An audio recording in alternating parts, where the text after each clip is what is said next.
অযত্ন অবহেলায় ময়লা আবর্জনার ভাগাড়ে পরিণত হয়েছে নারায়ণগঞ্জের বাবুরাইল খাল। কচুরিপানা, বাসাবাড়ি ও দোকানের ময়লা আবর্জনা জমে পানি প্রবাহ বন্ধ হওয়ার উপক্রম। দুর্গন্ধে পাশ দিয়ে যাওয়া মুশকিল। পানিতে জন্ম নিচ্ছে মশার লার্ভা।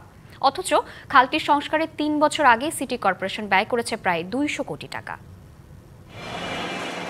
ময়লা আবর্জনায় সৌন্দর্য হারিয়ে নারায়ণগঞ্জের বাবুরাইল খাল পরিণত হয়েছে দুর্গন্ধ আর মশার আবাসস্থলে। রাতের আধারে বিভিন্ন দোকান ও বাসাবাড়ি থেকে ময়লা ফেলা হচ্ছে খালে। কচুরিপানা জমে পানি প্রবাহ বন্ধ হওয়ার উপক্রম। যেহেতু প্রশাসনটা নিষ্ক্রিয় হয়ে গিয়েছে, তো খালে ময়লা আবর্জনা রেগুলার মানুষ ফেলছে, তো এই কারণে ধীরে ধীরে খালটা দখল হয়ে যাচ্ছে। সিটি কর্পোরেশন তো এখন আসে না, কাজ করেন। খালটি সংস্কারে ১৯৫ কোটি টাকা ব্যয় করে সিটি কর্পোরেশন। মনোরম পরিবেশ তৈরি করতে প্রকল্পের আওতায় নির্মাণ করা হয় নানা স্থাপনা, রোপণ করা হয় বিভিন্ন প্রজাতির গাছ।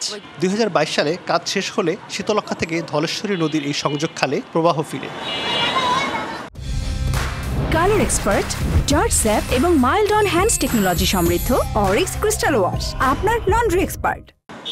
কিন্তু গত বছরের সেপ্টেম্বরে মেয়র ও কাউন্সিলরদের অপসারণ করার পর থেকে শুরু হয় সিটি কর্পোরেশনের উদাসীনতা। দেখাশোনার অভাবে জমতে থাকে ময়লা আবর্জনা। অথচ নগরীর পরিবেশ উন্নয়ন, বৃষ্টির পানি নিষ্কাশন উৎস এই খালটি। মশা বাড়ছে, পরিবেশ দূষিত হইতেছে, সব দিকেই খারাপ হইতেছে। পরিষ্কার করা হচ্ছে না, কোনো পানি নিষ্কাশনের কোনো ব্যবস্থা করা হচ্ছে না। আমরা এটা টোটালি একটা ব্যর্থ অবস্থায় দেখতে পাচ্ছি। দ্রুতই খালটি পরিষ্কার করার উদ্যোগ নেওয়ার আশ্বাস সিটি কর্পোরেশনের প্রধান নির্বাহী কর্মকর্তার। ইদানিং অনেক ময়লা আবর্জনা জমেছে এবং আপনার সামনেই আমরা কথা বললাম, এটা নিয়ে সিদ্ধান্ত হয়েছে সামনের সপ্তাহ থেকে এটা কাজ শুরু হয়েছে। শুধু আশ্বাস নয়, খালটি আগের অবস্থায় ফিরতে শিগগিরই উদ্যোগ নেবে সিটি কর্তৃপক্ষ, এমনই প্রত্যাশা নগরবাসীর। সাবিত আল হাসান, ডিবিসি নিউজ, নারায়ণগঞ্জ।